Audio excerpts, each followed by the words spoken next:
غزوه خندق کې یو صحابي د نبی علیہ السلام نه اجازه وغوښته. جهاد کې قانون دا دی چې کلم کور ته دی د امیر نه اجازه غواړي، جرنیل نه اجازه غواړي، چټه درخواست وکړي، چټه منظور شي دی بغیر نه بده. نو دې صحابي د نبی کریم صلی الله علیه وسلم نه اجازه وغوښته، سیب ماته اجازه دا کړه کور ته دوی خزلال شي.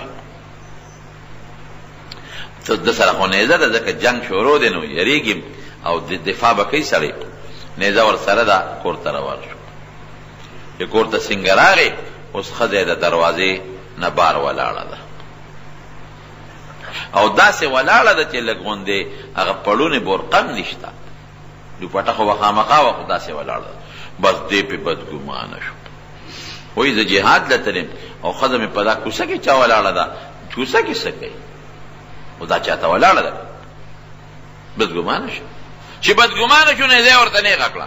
اخو عربو هغې باندې خو غیرت غالب و، نیزه نیغه کړه په دا ښځه بس ور منډه کولې او ښځه په دا نیزه په دا خېټه واله وجلې چې ښځه پې پوه شوه فورا یې اواز ورکړه وی نیزه دې ښکته که راشه کور وګوره، کور وګوره، نیزه ښکته که ما غلطي نه ده کړې راشه کور وګوره. بس د نیزه دې خوا کړه کور ته چل دی. وی ته راشه وګوره که نه ما ولې وجلې، ما خو دې دپاره نیزه راوچته کړه وی ته لاره کې ولې ولاړې او په داسې شکل ولې ولاړې، برقه نشته پړونه نشته لار کې ولاړې. نو ما خو نه صاحب سړیه ستا خبره ټیک تا داسې باندې خلک وجل کوي خو ته راشه دننه کور وګوره. چې کور ته راغې اوس ګوره که د ښځې خبره نه وه منلې نو په دا معمولي غوندې تهمت به څه جل کړی، ښځه به یې والې او مړه به وه که خو صحابي دی د پیغمبر علیه السلام فورا ښه ودرېږه چې دننه کور کې څه چې کور ته ننوت یو مار مار و مار منجیله مار دی صاحب یو لوی مار دی.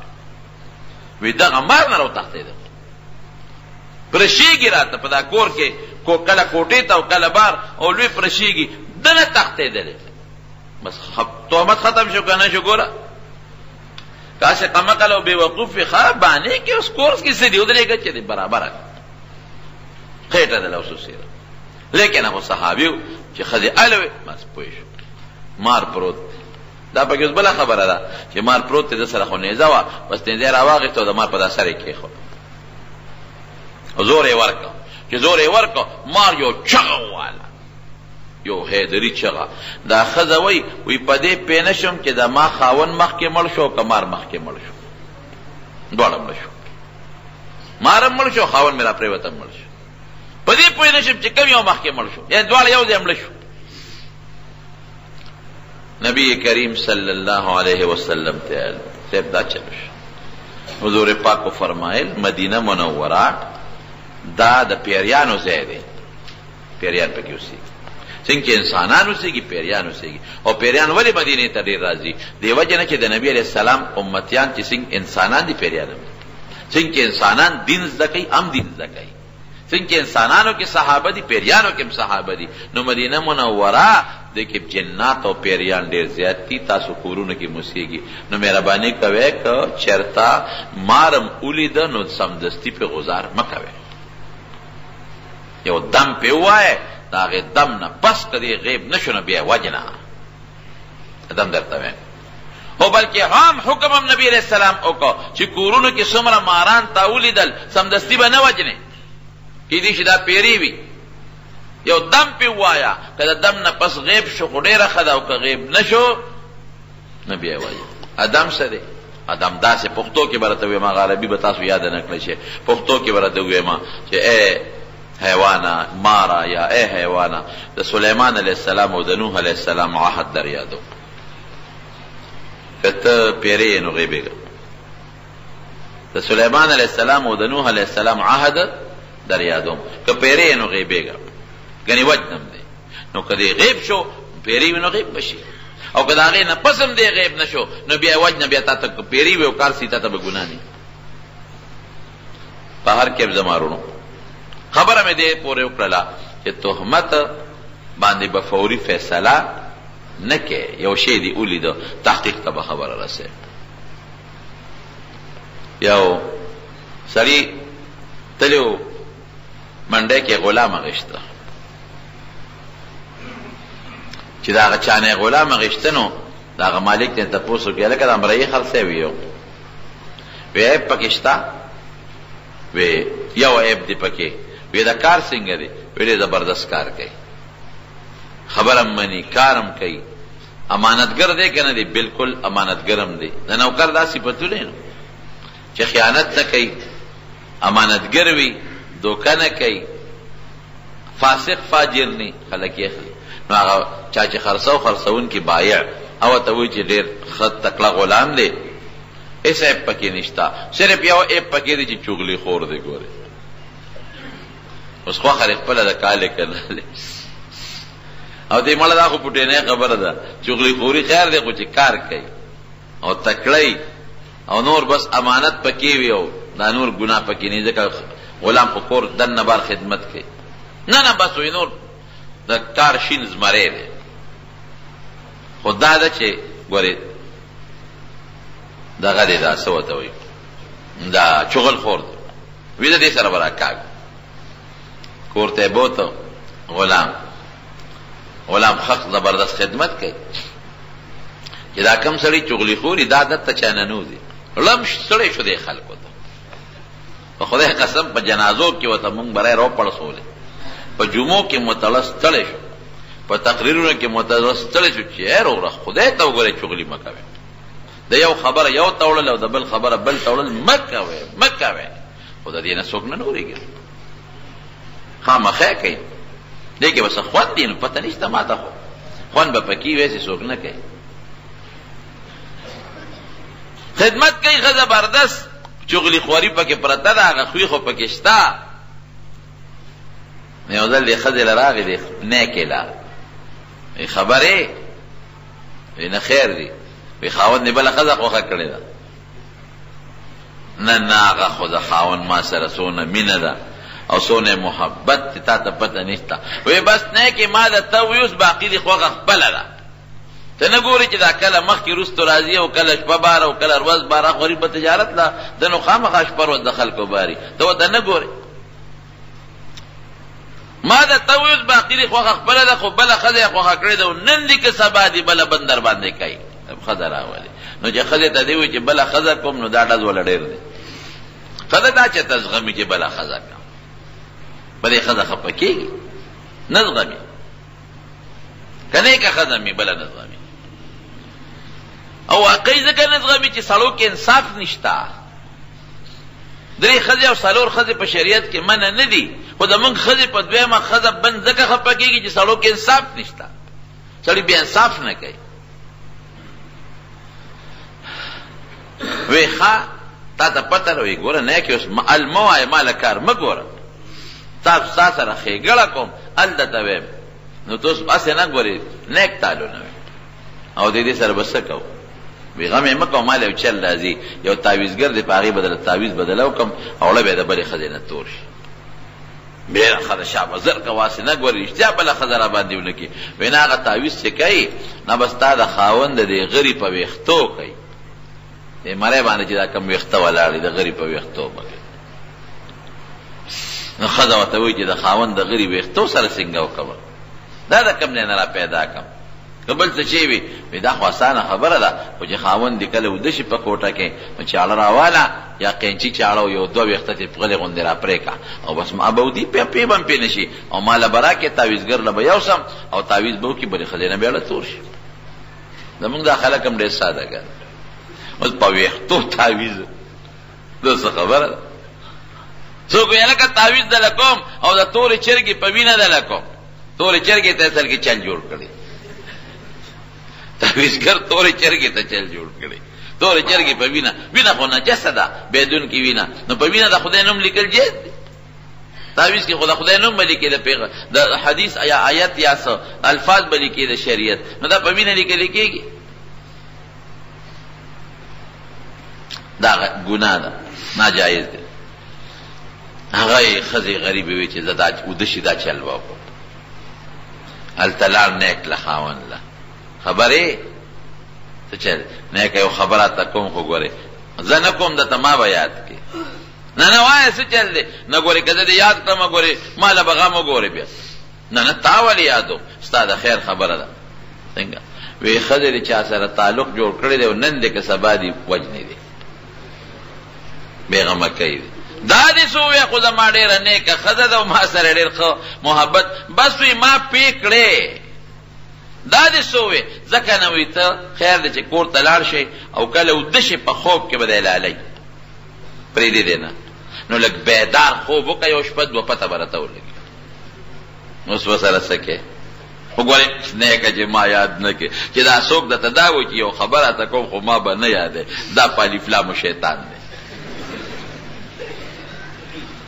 ما به نه یادې چل دی پکې ځکه وایي چې ما مه یادوه که ورته چې درته ووایي وایي نروره یادوم دی راځه ته د دې ټیزونو ته بیا ګوره دومره ټیزونه باجي چې د ټټکي اسپه به هم دومره ټیزونه وانه چې دروغ وایي شیطان موږ نه پوهېږو هلته ته ویم خو ګورې ما به نه یادې او چاته به نه وې دې ټکي کې د نقصان دی چې دا ما به نه یادې او چاته به نه وې ولې چې سمه خبرې نو ولې یېرېږي سمه خبرې یېرېږي ولې ته چې په ما ډېر ما پسې څوک خبره کوي یو سړی راغی پلان کې د پسې خبرې کوي نو ته چې په ما ډېر زیات خفه کېږې نو هلته دې یو څپېړه وباسه ما له سره خبرې راوړې ځکه نه چې نر یو څپېړه ته وباسه هلته چې دا ولې خبرې کوې زما د استاد پسې نو ما له راوړې نو هغه راته په شیشه ویلي او تا راته ښکاره ووې چې څوک د چا خبره درته راوړي پلان کې درته وایي چې دا ښځه د مور نو هغه په شیشه ویلي دي دا هغه دونه حیا کړی چې مخامخ وی بیا هم نه وایي نو تی راته وایې د هغه خبره ده خو تا وکړه نو تا راته مخامخ ووایې نه پوهېږو او سړي د چا وې سپي د نه غوږ وتښتو نو سپي پسې منډې وایي چې دا غوږ ترې ونیسم چا ورته یې ولې وي غوږ یې وتښتو خدای دې بېخ وباسه غوږ خو د پورې چې وي خدا رښتیا ما پورې دی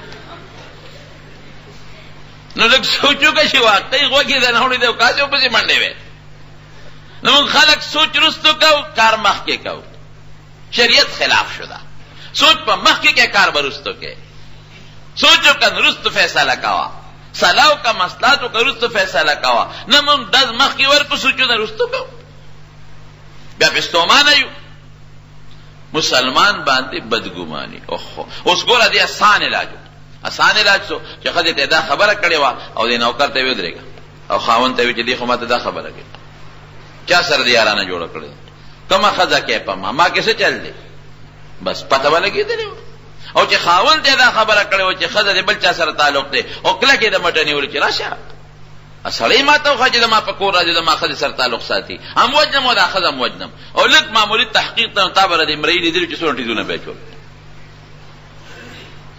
تحقیق ته خبره ونه ګوره پیغمبر مبارک کیسه فرمایي وی کفا بالمرء کذبا ان يحدث بكل ما سمع وی د دې انسان نه غټ دروغجن بل نشته چې څه اوري او بس بل ته وي او سوچ پې نه کوي سوچ پکې په خبره فکر پکې سوچ فکر موږ رستو کوو کار مخکې کوو وی ښه چې دې اوس غریب توره واغېسته او د تولې لاندې کېښود او د قصد یې ځان وده کړ خل د قصد خرارې شروع کړل ښځه خو چې خاوند مې ښه درونو درې او ویښته را کټ کوم چې تعویض پرې راله وکړي غریبه څه نه خبره چې چاړې را واغېسته او غري نه ویښته کټ کوي بس د خو قصد مرۍ خو ټیک ویلي و چاړم ده او مرۍ هم ده چاړه او مرۍ چې دواړه جمع شي څه دې جوړېږي ذوالقندار چاړه او مرۍ او ځای چې ذوالقندار ته ورسې که نه پاتې پکې څه شو مقبره شوته که نه چاړه جمع مرۍ جمع مساوي مقبره شو چې ده ورته وکتل چې دا خو چاړه ده او زما مرۍ بس تورې ته یې ګوته کې چې شړق شو ښځه یې وویل هلته یې مړه کړه نه غریبه په وینو کې تلقېږي مفتو کې لا او بیا په منډه لاړ د ښځو وروڼو پسې راشئ خورې دله مفتو کې مړه کړه هله شابه پورې سړی تښتي چې هغوی تر څو راتلل چورو په لاس چې دی ورته دی دلته والته کې مړه چغلي خو ډېره خطرناکه ګناه ده خو خبره زما مقصد څه دی تهمت نه ځان ساتل یوه دویم چې څوک درته داسې یو خبره وکړي چې هغه د مسلمان د بدګمانۍ ده نو تحقیق پکې يا أيها الذين آمنوا إن جاءكم فاسق بنبأ فتبينوا أن تصيبوا قوم بجهالة فتصبحوا على ما فعلتم به نادمين الله قرآن شریف فرمائے یو سړی دل راغی او تا ته چا متعلق خبر وکړه نو تحقیق وکړه. اسره چې به تحقیق ډز ورکې بیا ورسو تم شتومانه ممشتومانه. ډیر سړی مولیدل چې مفتو کې خځه طلاق کړي چې رستو خبره تحقیق ترسي نه د خځې ګناه نه ور په تهمت بدګماني. ډیر سړی مولیدل چې د دنیا دشمنه ورته په غاړه دي د څه د وجنه د بدګمانه د وجنه په بل باندې بدګمان کوي.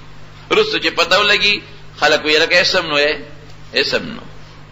ډیر خځې مولیدي چې خاوندانو نه ځان خلاص کا او په کورونو ناشته دي ناوله د بدګمانو د وجنه. نو غلطی د سړیم وی، غلطی د خزم وی، غلطی د گاونډیم وی، غلطی د ارچا وی. خدا مسله دا چې بدګمانی با په مسلمان قطعا نه کې. په مسلمان به نیک ګمان بکې، ښه ګمان بکې. او کتا یو داسې کار داغه نه ولیده چې د شریعت خلاف ته او وسره د مینه وی محبت نو کوړته ولا لاړشه په پرده کې وته وایا چې بې دا کار مثانه ولیده او دا خنره. او کدا سي او کار دې اول چې ظاهر کته چې دا خو دې ما سره دښمنی کوي یا رد زنیم خوخه نو تحقیق او کا تاسو او کا دو جرګه مار ورولېګه په خپل ورشه چې دا سي خبره مې تا نه لیدلې پرون تماچا سره و زما کوڅه کې وړې دی وړې ته چلو خیر دی په دې لار تیرې دلې لاس کې ته څه چل شوی دی وایا ماته. نو بس کاغه اسه غریب چې ته په لار تیرې دل بل چا دا وجنه نو تا تسلیب وکي اکني نو بیا به دوه مشرانو ته خبره مخکې کړه. زمارونو خبره مې دې پورې کوله چې ډېر فسادونه په دې زمانہ کې دا د بدګمانو د لاسه پیدا دي. ورونه روان شو، دشمنه جوړه شوې او تحقیق ته څوک خبره نه رسي او بل مسلمان له تکلیف ورکی، د مسلمان بچی له تکلیف ورکی، خزه له ضرر ورکی، خزه خاون له ضرر ورکی. نو مسله د دین دادا چې پچا باندې با بدګمانی نه کوي په مسلمان. یو سړی خپل عمل کوي په چوک خپل عمل پیش ریا پیش کریا کوي یو کدا خدای د پاره کوي ستاره سره ستالو. یو سړی د مال او دولت ګټیا یو کاروبار کوي ته په پیش او خدای پیش ته خو پاغه خدای څوکیدار نه مقرر کړي ته په بدګمانی کوي. بدګمانی په مکو مسلمان سره خکوا په مسلمان نیک ګمان کوا په مسلمان باندې بدګمان مکوا. بدګمانی قرآن حکیم کې الله تعالی فرمایي نبی علیہ السلام فرمایي یاکم بدګمانی نه ځان ساته. بدګمانی اکذب الحدیث وته ویل شوی د نبی علیہ السلام فرمایي چې پټولو خبرو کې دروغجنه خبره بدګمانی ده. بدګمانی باندې ډېر رښتې په بدګمانی روانه نشوي د بدګمانی باندې. نو دا د شریعت مسله ده او دا داسې یو جرم دی، داسې ګناه ده چې عام خلک په دې کې مبتلا دي. او چاته سو ګناه د ګناه نه ښکاري. که خبره د بدګمانی نه پس تحقیق ته ورله نو بیا ټیک ته بیا چې څه فیصله د شریعت مطابق غوښتي فیصله کوه. خو د خبره تحقیق با لازمان کې په مطلق بدګمانی باندې بس سړی سره روانه دشمنی خبره ګډې وډې غیبت بغض حسد دا بنه کې دا په شریعت کې لوی جرم او لوی ګناه ده. الله تعالی دې موږ د ګناهونو نه د بدګمانو نه او د نارواونه په امن او امان کې اوسه. یو مرګري له مریض دی هغه سعودي پغواړي یا قوي وایي او لسکرته په ځل لا سجدا فرض مانځ نه پس دی وی چې او خدای دې جوړم کا پریشانی د پکور کې الله دې ولا پریشانی ختم کړي. یا سره نقدیت نه وي کاروباري په کې زکات شته او کنه او بالکل کاروبار پیسې چې نصاب ته ورسیږي هغه کې هم زکات ورکړي. سپیلنی نظر ختمولو د پاره جیز دیو کنه د خزو رواج دی شریعت کې سپیلنو څه ذکر نشته او نورو نظر بد خو لګي او په شریعت کې دا نشته چې په سپیلنو نظر ختمي. غزه د خزو یو طریقه دی او رواج غونډه دی. امام پټ قرات په جهر سره او کې سجده سوا پښته کنه سجده سوا به کوي کنه. چا سره موټر وی زکات پښته کنه که کم موټر د بارګین لاغشتي اغشتو خرڅول لنو پاغه کې زکات شته او که کم موټر خپل ځان لاغشتي دی پکې خپل ګرځي نو پاغه کې زکات نشته. که کم موټر کرای لاغشتي دی پکې کرای کې پاغه کې زکات نشته. یو سړی زمکه واغشتا پراپرټی لپاره زکات او بالکل پراپرټی راوالي زکات پکې شته. نشي په حالت کې طلاق واقع کیږي کنه او بالکل د نشي حالت کې طلاق واقع کیږي. نامحرم د سره الله سو وجود لګولو سره غسل نه نو داس پاتېږي نه غسل فرض کېږي خو ګناه ده. طفیل ابن عمر دوسی هغه راغلی و مکې مکرمې ته او دا هغه وخت و چې حضور پاک لا په مکه مکرمه کې نو د مکې خلکو به د نبی علیه السلام خلاف پراپیګنډې کولې او چې د بار نه به څوک رالل حج له یا عمرې له نو هغوی به باقاعده پویول چې ګورې دلته یو هلک دی او هغه ګورې داسې خبرې کوي چې هغه به ستاسو تبی راولي ستاسو نقصانات به جوړ کړي نو خلکو به د پیغمبر علیه السلام نه ځان ساته. د مکې د خلکو دا مقصد و چې اسې نه چې د ده خو خوږه ژبه ده دله خو چل ورځي نو اسې نه چې د بار خلق راشي او د باندې ایمان راوړي مسلمانان شي نو د ده به ملګري بار پیدا شي د دې او ډاډ به بار پیدا شي نو چې د بار نه به څوک هم راتلل د حج دپاره او د عمرې دپاره نو د مکې خلکو به هغه د مخکې نه پویول.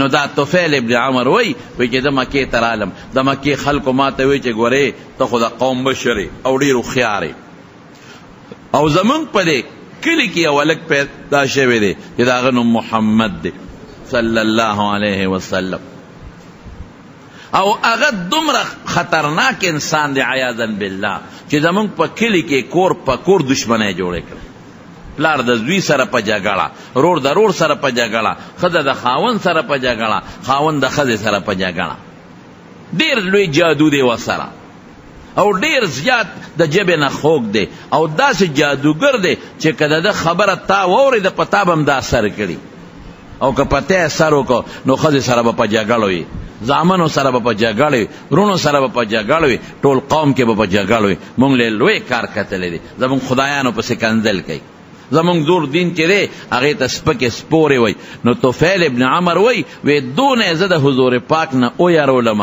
چې ما به د پیغمبر علیه السلام نه ځان ساته او دونه ویرولم چې زه به مکې مکرمې کې ګرځېدم او یا بیت الله له به راتلم نو ما به په غوږونو کې مالوچ اچول ما وی اسې نه چې ته هوا او باد د خبرې دماغ غوږ لره ونه رسئ زما به خیال نی او د خبره به زما د غوږ لره ورسي نو واقعي را باندې جادو نه کی واقعي زما د ښځو د بچو سره او د قوم سره روانه جوړه نه کی.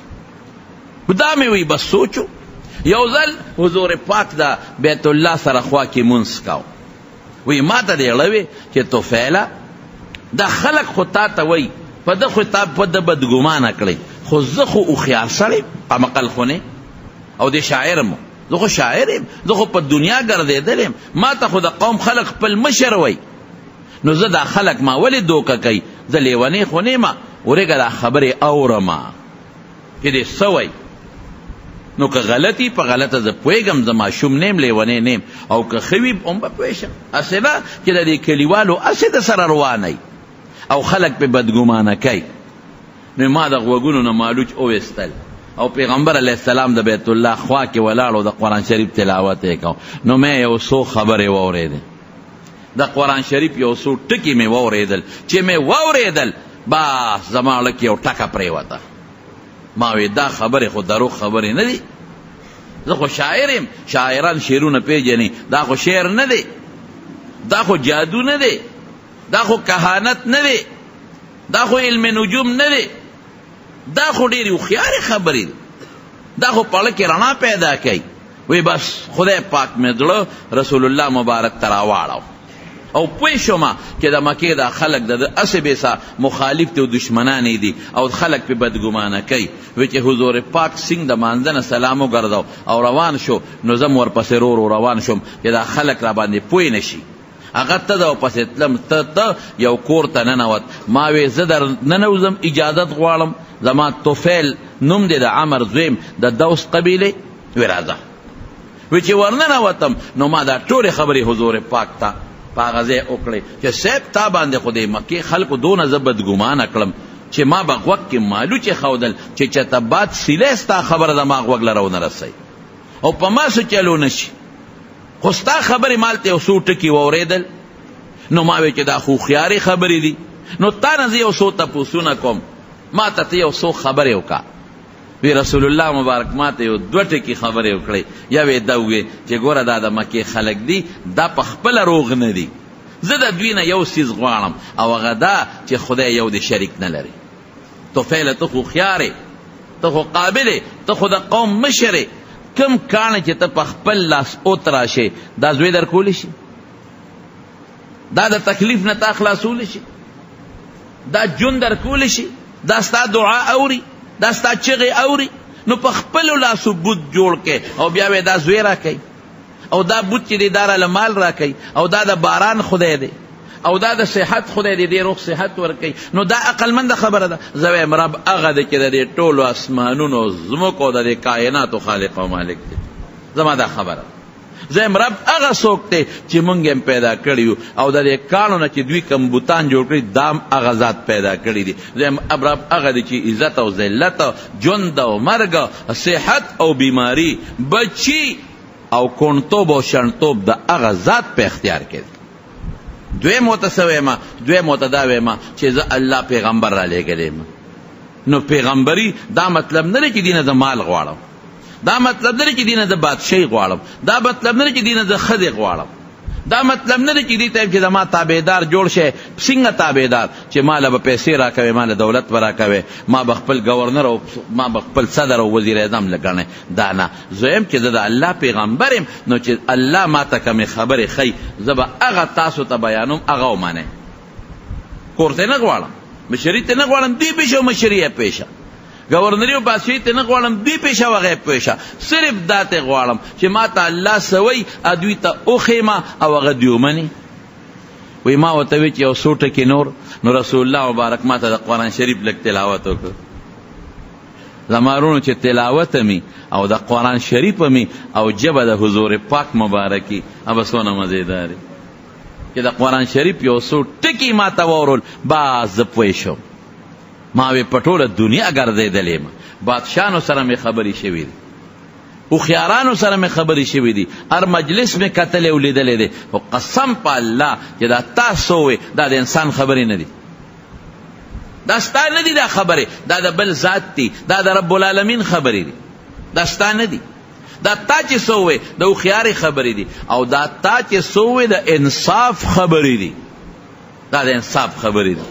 بس ما اړه ومنله چې الله یو دی، اړه مې ومنله چې ته د خدای رسول یې، ما مسلمان کا، په خپل دین مې کا، کلمه شهادت یې راته وښو، او الله طفیل ابن عمرو دوسي مسلمان، او ما ته وی زه خپل علاقې ته دې وخت کې د مکې خلک زما د ملګرو سخت دشمني کوي، زه ته خپل کلي ته، او انشاءالله یو وخت کې به الله زما د دین اوچت کې او غالب به کي. نو چې کله زما د دین اوچت او غالب شو بیا راځه. ما ورته وی د الله رسوله زه خپل قوم ته ځم، اوس به قوم ته دعوت ورکوم، یو نښه راته وښایه، زه خو بې نښې مسلمان شوم، خو یو نښه راته وښایه که ما ته قوم وی چې ستا څه دلیل دی او ستا څه نښه ده چې ته د هغه پیغمبر استازی یې او ستا پیغمبر په سچه دی، یو نښه راته وښایه. وی عزت خپل کلي ته، تا ته به الله ان قریب یو نښه درکړي. بیا چې زه را روان شوم یمن ته او د خپل علاقې ته نږدې شم، نو الله پاک زما په دې تندي کې یو رڼا پیدا کړه، داسې رڼا لکه د بلف رڼا چې وي. لکه زه به مثال درکړم، مونږ چې اوس موټر سایکل رڼا کوي، سوزکې چې رڼا کوي، یا دلته بیټري سړی اونیسي او رڼا کوي، وایي د تندي نه مې رڼا خطا، او دا چې مخامخ څومره لاره و او کاڼي بوټي دا ټول راته رڼا شو. ما وی خدایا د رسول الله مبارک نخه خو په ما کې موجوده شوه، خو الله دا نخه مې په دې تندي نه ده خوښه. سبا به راته خلک وایي چې شکل یې بدرنګه شو. وی چې دا سوال مې وکړه، نو هغه رڼا زما چوکې ته د کونټۍ ته مې را منتقله شوه. زما کونټۍ به داسې رڼا کوله لکه د بلف په شان، مونږ ورته بلف وایو، هغه زمانه کې بلف نو، لکه د ډیوې په شان رڼا چې، او دا مخکې لار به یې راته ښکاره کوله. دی راغې او په خپل وطن کې د اسلام تبلیغ شروع کو او د اسلام دعوت یې شروع کو. رب العالمین د قوم او ډېر خلک مسلمانان کړل. نو حضرت ابو هریره رضی الله عنه وی چې زم د طفیل ابن عمرو دوسی په تبلیغ باندې خدای مسلمان کړ. ابو هریره سے مسلمان شو، ډېر غربت مې رو رو الله مال راکو، ګډه چیلې خدای راکولې، رو رو زیاتېدم. نو بیا دې سو شو، دې راغې نبی کریم صلی الله علیه وسلم ته مدینه منورې، او دغه طفیل ابن عمرو دوسی دونه کار وکړو چې د خپل قوم 80 کورنۍ مسلمانان کړه، رسول الله مبارک لې راوسته 80 کورنۍ. یعنی دا نه چې اتیا کسان، دا نه چې اتیا پلاران، اتیا بچی نه، اتیا کورنۍ د مسلمانان کړي او مدینه منورې ته راوستي. نو حضرت ابو هریره رضی الله عنه دا د طفیل ابن عمرو دوسی په لاس باندې الله پاک مسلمان. دا د پنوم کې ډېر لوی اختلاف دی، خو زمونږ د مسلم شریف یو شارح دی نووي ورته وایي، هغه لیکلی دی د ابو هریره خپل قول نقل کوي چې زما په جاهلیت کې نوم عبدالشمس و، دا نور بنده، دا خو دوی کافرانو دا نومونه به کې ښودل. نو چې کله کان اسمی فی الجاهلیت زما نوم عبدالشمس و فسمیت فی الاسلام بعبد الرحمن ابن صخر، چې کله زه مسلمان شم نو زما نوم بدل شو عبدالرحمن نوم شو او د پلار نوم صخر. ابو هریره ورته ولې وایي؟ هریره پیشونګلی ته وایي، پیشونګلی، د پیشونګلی خاوند، پیشونګلی والا، بلی والا. دا ولې؟ وی د ما یو پیشو وه چې زه به کله ګډې چیلی به مې سرن له بوتلې او پیشو به مې ځان سره بوتله، او چې دا بلده وه را سره، او چې کله به زه واپس رالم خپل کور ته نو هغه پیشونګلی به مې راوسته، د اونې په یو ویښ کې به مې کېنوله، نو پیشو سره مې تعلق و به مې ګرځوله. نو په دې وجه ما ته خلکو ابو هریره وي پیشو والا. او چې بیا نبی کریم صلی الله علیه وسلم ترالم اقا پیشو را سره بیا وه، ابا می ځان سره ګرځوله. نو پیغمبر علیه السلام د ابو هریره دا نوم ماته برحال وساته، هغه به مراته ابو هریره وي پیشو والا، ځان سره پیشو به مې ګرځوله او په دې نوم به د فخر کو. ولې به فخر کو؟ نوم خو مخکې نه خلکو ورته یې ښودی دی، خو پیغمبر علیه السلام هم د خوش طبیعتۍ نه ورته ابو هریره وي پیشونګلی والا، پیشونګلی والا. نو دا قانونو چې د صحابو به هغه نوم ډېر خوښ و چې کم به ورته نبي کریم صلی الله علیه وسلم. علي صاحب ته یو ځل وی ابو تراب په خوره ملاستو، نو خوره په وجود انخته وه، نو حضور پاک مبارک ته خوره سنډله، وی قم ابا تراب، قم ابا تراب، ای خوره والا پاسا، قم یا ابا تراب، ای خوره والا پاسا. هغه به وی د ابو تراب ما ته پیغمبر مبارک ویلی دی، نو ما ته به علي مه وایه، ما ته ابو تراب وایه. د پیغمبر مبارک په دې لقب او په دې نوم به خوشحالېده. زما رونو دوی چې کله مدینې منورې ته راغی په سن 7 هجرۍ کې دی راغی مدینې منورې ته، نو دا داسې وخت و چې رسول الله مبارک خیبر ته تللی و د یهودیانو مقابله کې، خیبر یې فتح کو. نو د سار مانځه کې یو صحابي د سباع ابن عرفه، هغه پیغمبر علیه السلام جمعات کې مقرر کړی چې ته به مخکې خلکو ته امامتي کې، ځکه رسول الله مبارک خیبر ته تللی. نو سباع ابن عرفه د سار منځ کو، ابو هریره وی زه پسې شاته ودرېدم. نو هغه دا صورت وی چې ویل للمطففین الذین اذا اکتالوا علی الناس یستوفون، هغه خلق چې په پیمانه کې او په وزن کې کمی زیاتې کوي دا برباد او هلاک دي. وی دا آیت مې د دې سباع نه واورېده د سار په مانځه کې. نو وی ما زمونږ په کلي کې یو سړی و، هغه به 2 پیمانې ساتلې، چې چانه به مال غشته نو په درنه به غشته، او چې چاله به مال ورکو نو په سپکه پیمانه به ورکو. نو ما دا منځونو دا چلونه خو دې وروستو لږ لږ زده کړي دي. ما په دې مانځه کې وي چې ویل لابي فلان، ویل لابي فلان، فلان کې دې هلاک شي. هغه ولې له مکیلان، دا هغه 2 پیمانې دي، هغه پیمانه و زه به تله ویم دا هغه 2 تلې دي. اذا اکتال بالوافي، چې کله د بل نه اخلي نو پوره شی اخلي، کم نه اخلي. و اذا کالا، او چې بل ورکی نو کالا بالناقص. اذا اکتال بالوافي و اذا کالا بالناقص، چې بل نه شی اخلي ډیر اخلي، پوره شی اخلي کم نه اخلي، چې بل ورکی کم ورکی. نو دا خدای هلاک. وی خیر چې مونږ مې وکړو، تپوس مې وکړ رسول الله مبارک، وی خو خیبر ته تللی، لاړم خیبر ته ورپسې. دی خیبر ته نبی کریم صلی الله علیه وسلم پسې لاړ.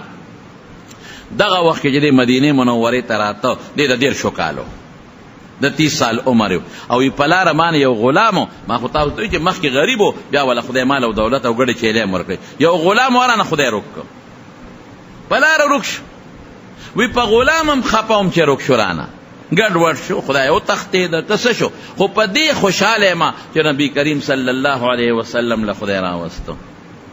عجیبه ده و چې څنګه رسول الله مبارک ته ور مخامخ شوم او کېناستم نو دغه دی چې زما غلام هم راورسېد. رسول الله مبارک ما ته فورا او فرمایل وی ابو هریره غلام دی خدای راورسو. هغه مرای دی خدای پاک راوسته، الله پاک راورسو.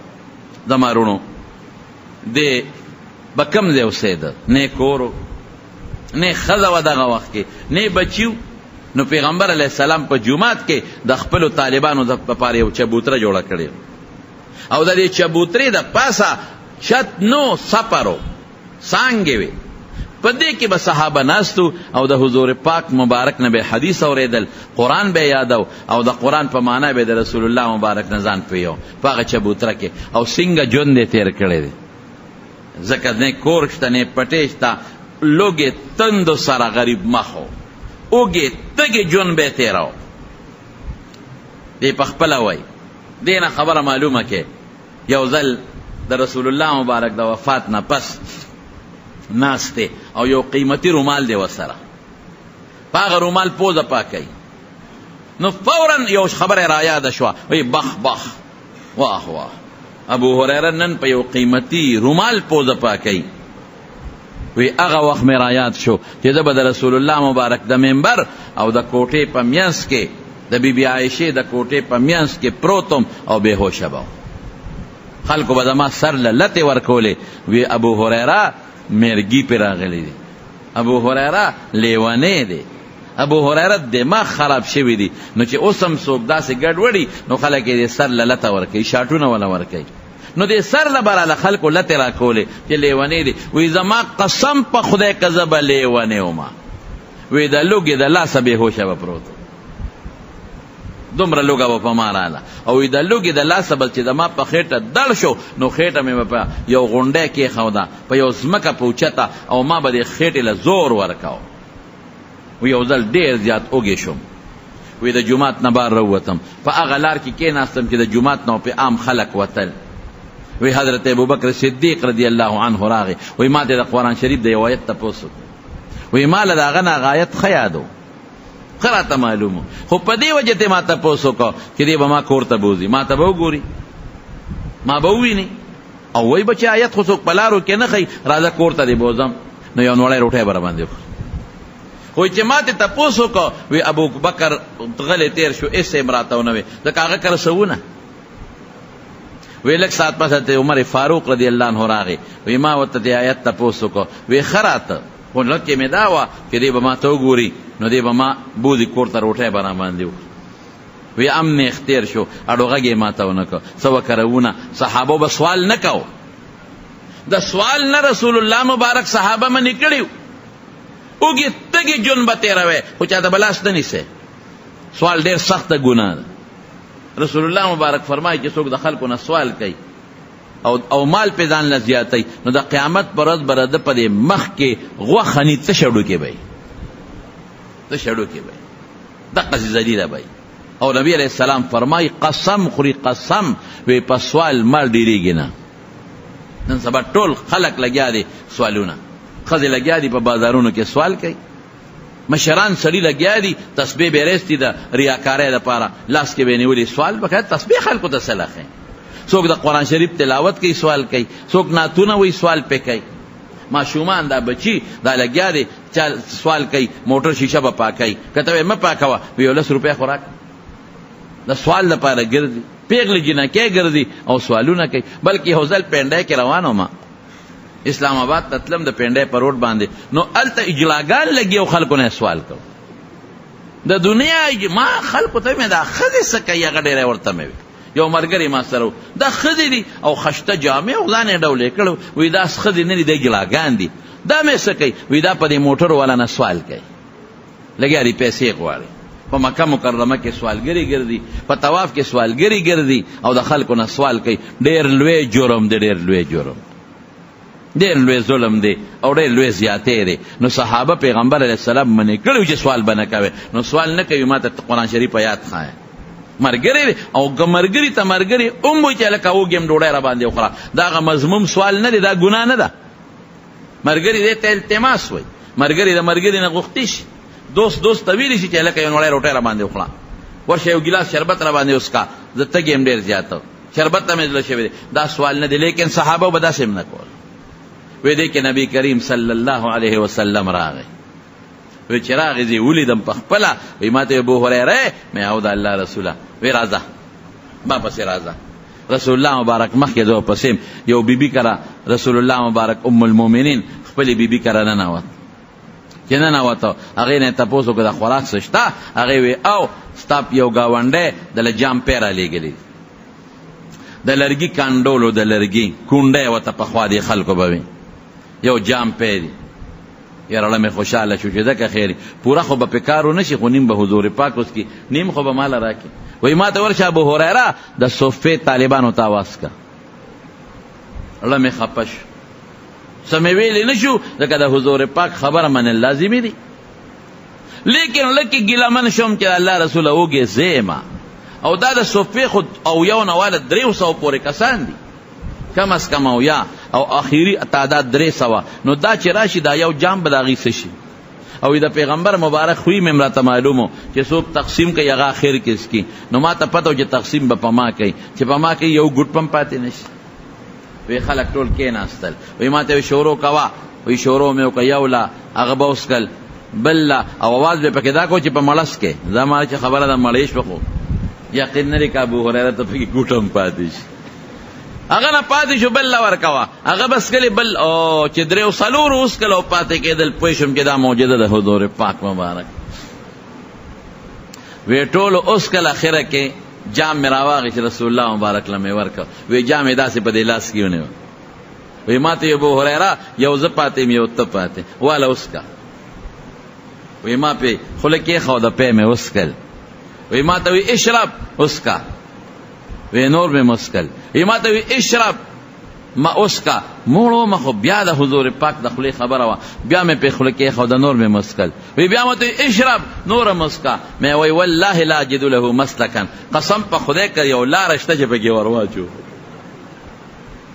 وی رسول الله مبارک مسکی شو مال راکا. وی نبی علیہ السلام هغه پې وسکل او جام خلاص داسې ژوند دې تېر کړی داسې د لوږې او د حضور پاک مبارک نه یو وخت نه دی جدا شوی. وی ماله پیغمبر علیه السلام یو تیلی راکړه هغې کې کجورې وې. وی ما ته چې ابو هریره راړومه خو چې کله د خوراک ته لږ کېږي لاس پکې منډه کجورې ترې وباسه. چې کله به زه وږي شومه لاس به مې منډه کجورې ویرستې خوړی به مې چې بل څوک به وږي لاس به مې منډه کجورې ویرستې خوړی به. وی په کلونو مې د هغې نه کجورې وخوړی په کلونو ما مو خوړی په خلکو مې مو خوړی. او په کوم ورځ چې حضرت عثمان رضی الله عنه شهید کېده نو هغه تیلی ما به دلته د بډې سره تړلې وه جدا کوله به مې نه چې هغه شهید کېده په کوم ورځ تیلی رانه پرېوته ورکه شوه پته یې ونه لګېدل. دا د رسول الله مبارک معجزه ده. زمارونو د حضور پاک احادیث په یادول الله ولا ډېره مضبوطه حافظه ورکړې وه. بعضې خلکو په ده سوال کو وی تا د رسول الله مبارک سره 3.5 کاله تیر کړي او پلان کې صحابي 10 کاله پلان کې 14 کاله پلان کې 60 کاله پلان کې 30 کاله تیر کړل. نو تا ته حدیث د هغوی نه زیات یاد دي. دله به قار ورغی چې ما سره ځانه خو نه دی جوړ کړی. یاره وایي که خدای په قرآن شریف کې یو 2 آیته دي ان الذین یکتمون ما انزلنا من البینات والهدى یو 2 آیته دي چې الله فرمایي چې کم انسان علم او دین زده کړی دی او دی هغه پټ کې او بل ته ونه ښایي دله به سخته سزا ورکو. نو که دا آیتونه نه وې که نه ما به یو حدیث هم تاسو ته نه وویل خو یریږم چې ما د پیغمبر مبارک نه اورېدلی دي او که تاسو ته ونه رسوم ما له به خدای سخته سزا راکوي. بیا څه وایي وی زمارونه مهاجرین هغوی به تجارتونه کول بازارونو کې به ګرځېدل او زمارونه انصار د هغوی پټي هغوی به خپلو پټو کې خدمت کو. او زه چې دی ابو هریره ما به په لوږه خېټه او په یو نوړی د حضور پاک سره ناسته کوله. هغوی پټو کې خدمت کوي دی په بازارونو کې خدمت کوي. زما خو سوونه زه به د پیغمبر مبارک سره ناستو چې هغه به سوی ابه مې یادون. و یو ځل مې رسول الله مبارک ته شکایت وکړ چې د الله رسول تا نه خبرې اورم کله رانه یریږي یادېږي مې نه. وی حضور پاک مبارک پې څادر دې وغوړاو وی صادر می خور کو وی سالفاظ اوه یو دم اوه او زما صادر کی چوب کو وی ما ته ځان پورې پیوس کا وی صادر می راواغی دی سینې پورې می اومګو وی قسم په الله کداغه نه پس رانه یو ټکی میر شوی دماغ می مضبوط او حافظه می قوی وا د حضور پاک په دغه دعا او په دغه دم او زمون طالبان متکثیر الملازمه وي زه هغه صحابي چې د پیغمبر علی السلام سره ډیر زیات بګرځیدم سفر کې به سلام بار به سلام جمعات کې به سلام او بار بتا پټو مټو تا زبو سلام نو چې څه هغه ویلي دي هغه موریدلې دي او ما خپل سینه کې یاد کړی دی وجنا حضرت ابو هریره رضی اللہ تعالی عنہ د نبی کریم صلی اللہ علیہ وسلم 5374 احادیث امت ته رسول دی یو ځل زید ابن ثابت رضی اللہ عنہ وی یو سړی زید ابن ثابت ته وی زید ابن ثابت وی دا یمنی سړی دی ابو هریره وی دا سه ناشنا خبره کوي چې نور صحابه ته ندی معلومه دا سه ناشنا خبره کوي چې نور صحابه ته ندی معلومه زید ابن ثابت وځوي وی زوم یو بل مرګره مې یو ابو هریره وی درې ولا ناستو نو موږ دعا کوله موږ یو کس به دعا کوي نور به پیمینه وای وی دې کې نبی کریم صلی الله علیه وسلم راغی او موږ سره کې ناست رسول الله مبارک راغی موږ سره کې ناست وی بس موږ غلی شو وی چې تاسو سکار کا وغو کې مطلب دا چې دعا م غختله وغواړي زبا په دلامین وي هو ډېر خوشاله شو چې زموږ دعا او د حضور پاک امین نو ما لا سوچت کا ما وی یا الله دا شیرا کې دارا کې رسول الله مبارک په امین وي بیا ابو هريره وي چې وبزم یو دعا وکم ابو هريره سونه خپل دعا کوي مې الله چې زما دي مرګرو سو غختل د قمرا کې او خدایا علم امر را کې چې خلکو ته ورسو خدایا علم امر را کې چې او داسې علم را کې چې را نه يرم نشي دوی چې سو غختل خدایا امر را کې او الله داسې علم را کې چې خلکو ته ورسو چې را نه يرم نشي وی رسول الله مبارک وي چې امين ورسول ناشنا خبره وکړه مونږ خدای په دنیا غواړو مونږ دین نه غواړو مونږ خلک بچی راولي دعا وتاوکا چې خدای پاکي په سکول په سبق کې کامیاب کړي هاي مونږ ته کو دا چې خدای کامیاب دوا وکا ذهن کمزور زم غني قران په یادای هم ذهن کمزور دي او نو سوسی پاره دی یاد کړ نه جی سکول وای خدایا سکول لا خو بچی راولي دین لا امر ولا کنه نو زه تزر دعا وکم زم خدای دې په سکول کې هم کامیاب کړي په دین کې هم خدای کامیاب بچو ته قران هم خایا علم هم خایا نه ابو هريره وی خدایا دوی چې دعا غوښتنه مال راکې او الله مال داسې علم راکې چې هغه معنی ير نشي خلکو ته مرسوم حضور پاک وی امين زید ابن ثابت چې دا دعا مې وریدا نو ما وی د الله رسول دا دعا زم کوم ایماته سبق بها ابو هريره ستانه مخ کې ابو هريره په سبقت یوړ بس هغه غوښته توس مو آیا ابو هريره ګوره داسې خيار سړی او د حضور پاک نه علم زده کول یو ځل نبی کریم صلی الله علیه وسلم دغه په مخ کې ناستو دته وای ابو هريره زما خدا خیالو چې ستا په قوم په دوس قبیله کې بچتا سم سړی ني اوستا غوند سړی په دوس قبیله کې دومره نیک سړی او دومره ښه انسان الله پیدا کړی د صفاتو کو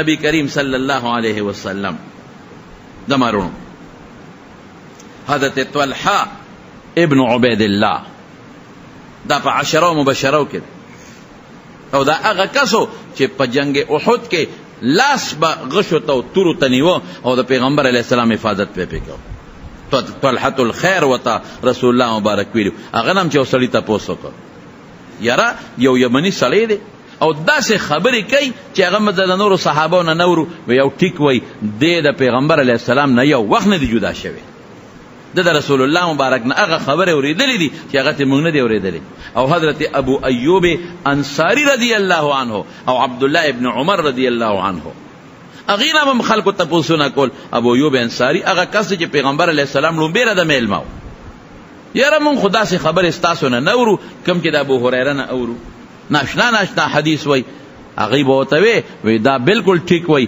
د پیغمبر علی السلام نه یو وخت نه دی جدا شوی زمارونو. لیکن دا ابو هريره چې د پیغمبر مبارک نه یو وخت کې نه دی جدا شوی. دا ابو هريره چې د رسول الله مبارک سره په لوګه کې ناست و. دا ابو هريره چې د پیغمبر علیه السلام سره سفر او حضر کې مرګري پاتې شوی دی او د دومره خدمت د احادیثو کړی دی چې 5304 او یا حدیث امت ته رسول او خلکو ته به میراث حدیث دکې. یو ځل د مدینه بازار کې چغې والے وې تاسو دلته ناسه او جمعات کې د پیغمبر میراث تقسیمېږي.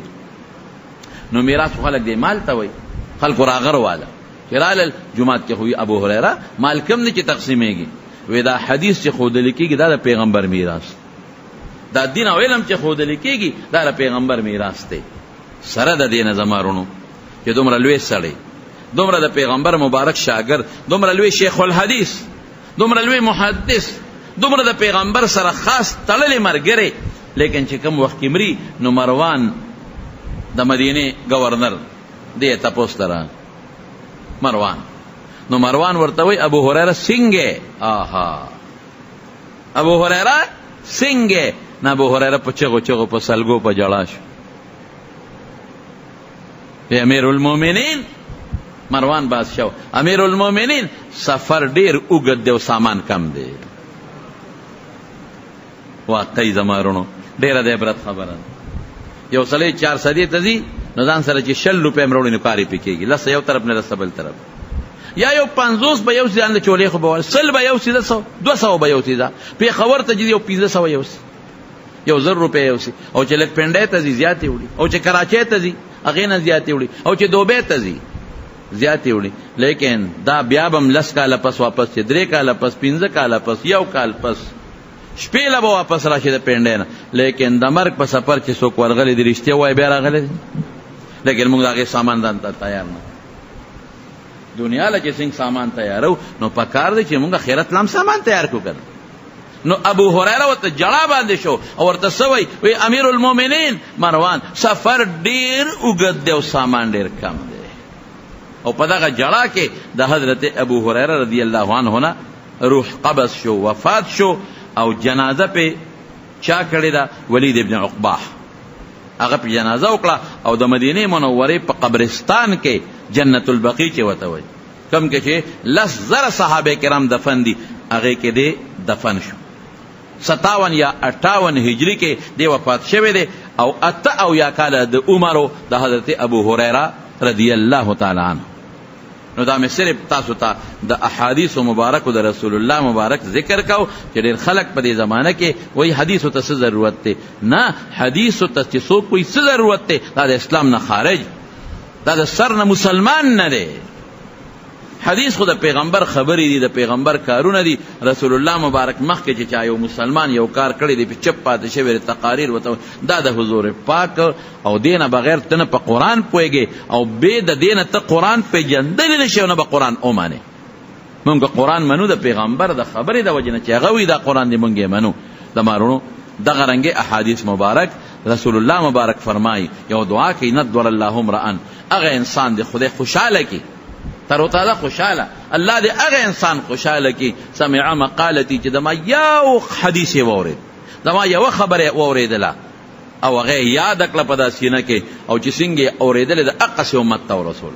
نو چې یو خبره د رسول الله مبارک څوک یاد کی امت ته ورسي هغه له حضور پاک دعا کړی دا. نو چې 5474 د پیغمبر خبر یاد کی 5304 او یا سلور شپېته دا یاد کی امت ته ورسي دله به خدای څومره لوی مقام ورکړي.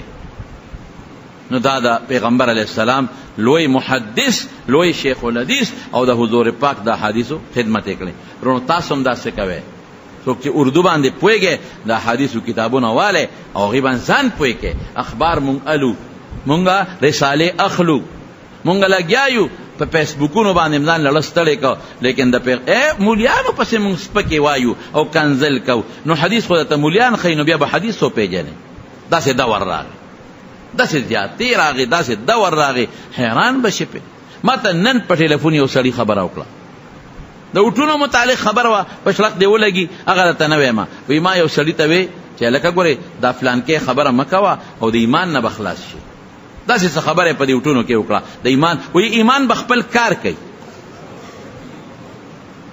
نو چې یو سړی دا ماته وی چې دا خبره چا وکړه دا څنګه دی مې دا کافر دا مرتد دا کافر دا مرتد خذ طلاق ختم. یعنی خلق څومره ډاډه شو همارونو کوم ډېر موچت شو. زما قسم په خدای پیغمبر مبارک ډېر لوی شخصیت دی. کله هغه د مرګرو د صحابه د خپې دوړې ته مونږ رسېږو ته په کوم طرف دا خلق روان پیغمبر پورې ټوکې حدیثو پورې ټوکې قرآن پورې ټوکې مدرسې پورې ټوکې ګیرې پورې ټوکې پټکي پورې ټوکې ایمان پورې ټوکې مړه دا موټرګي به دي سي ته په موټرګي نه ځېږې دا بنگله به دي سي ته په بنگله بل وخت به دې راونیسي سرمن به دې وباسي په قبر کې بل وخت به دې راونیسي چې هم غلط نه بیا به چغې وې بیا به د علاج نه درځي. خدای نه ویریږې الله نه ویریږې قبر ځان ته مخکې کې آخرت ځان ته مخکې کې مستی او قبر مه کوې الله پې خفه کېږي. دعا وکړئ چې الله پاک زمونږ ایمان کامل نصیب کړي د رسول الله مبارک په حدیث زمونږ عمل نصیب کړي.